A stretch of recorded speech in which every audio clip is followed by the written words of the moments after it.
We know that we are way behind. And if only we got ramped up earlier, everybody who needed a test could have been prioritised. Extraordinary state of affairs. Andrew, Kevin, thanks very much indeed. And lovely to see Andrew Neil a little bit earlier. You're watching Good Morning Britain. Let us know your views. Send them in. Tweet us, Facebook, email, whatever you want to do. Want to hear what you want to say about all this.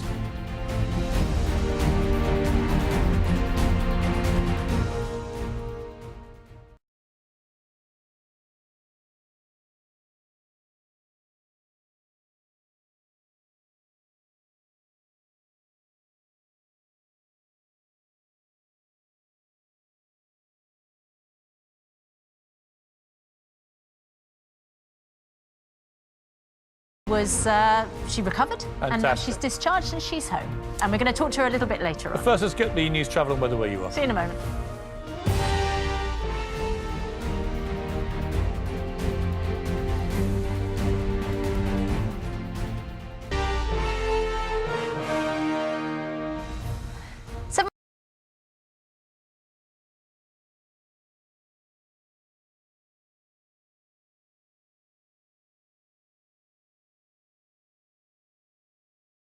.47 unions are urging the government to scrap fees charged to foreign NHS workers using the health service, calling those charges a gross insult. Well, the health surcharge was due to rise to £624 as part of the post-Brexit immigration system, but has been halted for now. So should foreign healthcare workers be exempt? We're joined by Chairman of the British Medical Association. From overseas to work in our national health service.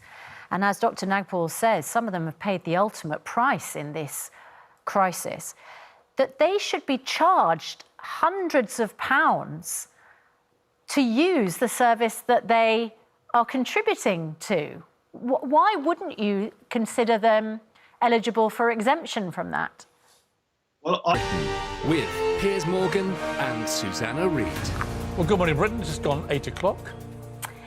Yes, former Arsenal and England goalkeeper David Seaman joins us now because he has reunited with some of his old teammates under the watchful eye of Harry Redknapp. Proudly boasted that the government had exceeded its target of the number of people it had tested. Let's see what she said first. The government has never tested 100,000 people a day. Which was its pledge right at the beginning. It's still on the Number 10 Downing Street website, on the Twitter account. Go to April the 4th and read it. It's there, Mr. Buckland. 100,000 people would be tested daily. By the end of April, we're now, in the middle of May, they still haven't hit that target. Yesterday, the number of tests that we conducted fell dramatically down and how many people were under tested? 90,000. The number of people tested, which has never been anywhere near 100,000, suddenly wasn't available. There was a technical problem. There's something going wrong with this testing. Matt Hancock hit his target on April the 30th by sending 40,000 tests out in the mail. And since then, we have never tested anywhere near 100,000. Be forgiving if they believe their government has been deliberately misleading them or lying.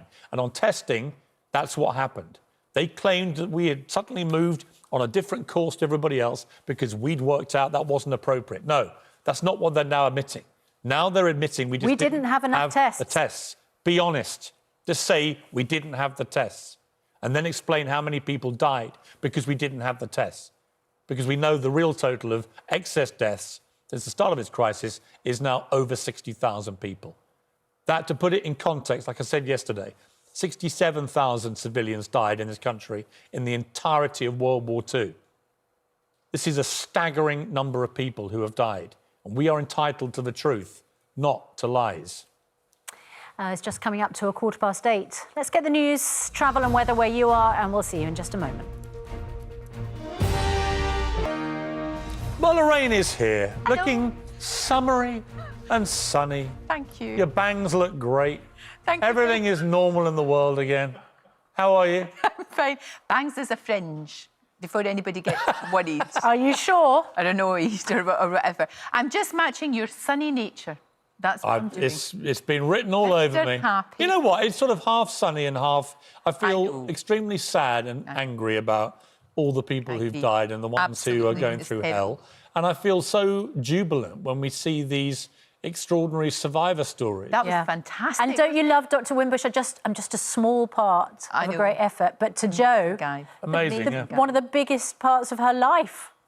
That was saved her life. remarkable. I love these stories of survival. They're absolutely terrific. They really are. Let me tell you what's coming up. But it's very simple. But we have to start step by step. It's like driving. You cannot run before you can touch. I'm sorry. Okay. Then you can touch any sort of terrain. Yeah, sorry. You're in LA. I think you're in. Piers, open your cage. Huh? Open your cage. Well, if you Just turn the shoulder and then you okay. lock into a position where you open. Got Man it. and woman.